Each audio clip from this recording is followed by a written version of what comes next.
لوگ کہتے ہیں کردار پر بات آ جائے تو صفائی دینا ضروری ہو جاتی ہے، لیکن میں کہتی ہوں اگر کردار پر بات آ جائے تو بات ہی ختم ہو جاتی ہے۔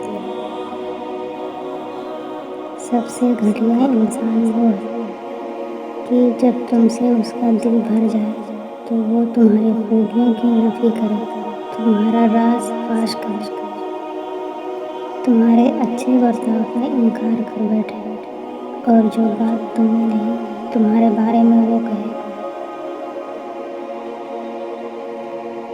میں لڑنے اور برداشت کرنے سے زیادہ الگ ہو جانے کے حق میں ہوں، کیونکہ آپ کا نفسیاتی طور پر صحت مند ہونا محبت سے زیادہ اہم ہے۔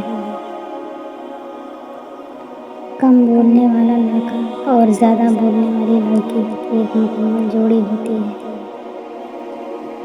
بہترین ہمسفر کی سب سے بڑی خاصیت یہ ہے کہ وہ آپ سے اختلاف اور ناراضگی کے باوجود بھی آپ کا خیال رکھنا اور فکر کرنا نہیں چھوڑتا۔ کوئی دوسرا شخص ہمارا دل نہیں توڑتا، ہم خود اپنا دل توڑتے ہیں، ایک ایسی جگہ پر رہ کر جہاں ہماری کوئی ضرورت نہیں۔ کوئی نہ کوئی انسان ہوتا ہے جس سے ہم بلا جھجک ناراض ہوتے ہیں، کہ صرف اس امید پر کہ وہ ہمیں ہر صورت منائے گا۔ جو لڑکیاں میکا بساتی ہیں وہ کبھی بھی اپنا گھر نہیں بسا سکتی۔ لوگ کہتے ہیں کسی ایک کے چلے جانے سے زندگی رک نہیں جاتی، لیکن یہ کوئی بھی نہیں جانتا کہ لاکھوں کے مل جانے سے بھی اس ایک کی کمی پوری نہیں ہو سکتی۔ دیر لگے گی مگر صحیح ہوگا، تمہیں جو چاہیے نا وہی ہوگا۔ دن برے ہیں مگر زندگی تو نہیں، صبر رکھو، یقین کرو، سب اچھا ہوگا۔ تین چیزیں کبھی واپس نہیں آتی: بولے گئے الفاظ، گزرا ہوا وقت اور ٹوٹا ہوا بھروسہ۔ زندگی میں انسان کو ایک عادت ضرور سیکھ لینی چاہیے، جو چیز ہاتھ سے نکل گئی ہے اسے بھول جانے کی عادت۔ یہ عادت انسان کو بہت سی تکلیفوں سے بچاتی ہے۔ بعض اوقات آپ کسی کا برا سلوک صرف اس لیے برداشت کرتے ہیں کیونکہ آپ اس سے پیار کرتے ہیں۔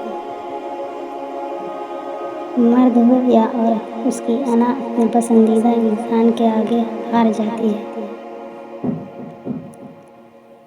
قبر کی تنہائی سے پہلے قدرت ہمیں کئی بار تنہا کرتی ہے تاکہ ہم خالق حقیقی کے تعلق کو سمجھیں۔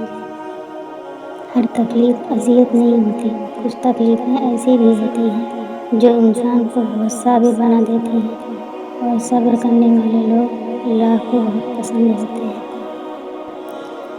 بانو کہتی تھی ماں بے شک پڑھی لکھی نہ ہو، پر دنیا میں ہر ضروری بات ہم اپنی ماں سے سیکھتے ہیں۔ تم ہر شخص کو خوش نہیں کر سکتے، بھلے تم اپنا سکون کسی کے لیے کتنا ہی برباد کیوں نہ کر لو، پھر بھی وہ شخص تمہاری نیت یا تمہاری مخلصی میں کوئی نہ کوئی نقص نکال ہی لے گا۔ بعض اوقات ہم انہی لوگوں کے ہاتھوں مذاق بنواتے ہیں جن کو ہم کمزور لمحوں میں اپنی ذات کی سچائیاں سونپ دیتے ہیں۔ عورت جس مرد سے محبت کرتی ہے تو اس کے سامنے غصہ دکھاتی ہے، روتی ہے، شکایت کرتی ہے، اپنی بات منواتی ہے اور بار بار اپنی محبت کا اظہار کرتی ہے، تو جب اس کی محبت کی قدر نہیں کی جاتی تو وہ پتھر کی ہو جاتی ہے۔ ٹینشن، بے چینی اور ڈپریشن تب ہوتے ہیں جب ہم دوسروں کو خوش میں اپنی زندگی گزار رہے ہوتے ہیں۔ کچھ عرصہ کے لیے رابطہ میں پہل کرنا چھوڑ دیجیے، آپ کو پتہ چل جائے گا کہ آپ کتنے مردہ پودوں کو پانی دے رہے تھے۔ ٹوٹی ہوئی چیزیں انسان کو بہت ہی پریشان کرتی ہیں، جیسے کہ دل، نیند، بھروسہ، مان اور سب سے زیادہ کسی سے رکھی ہوئی امیدیں ہیں۔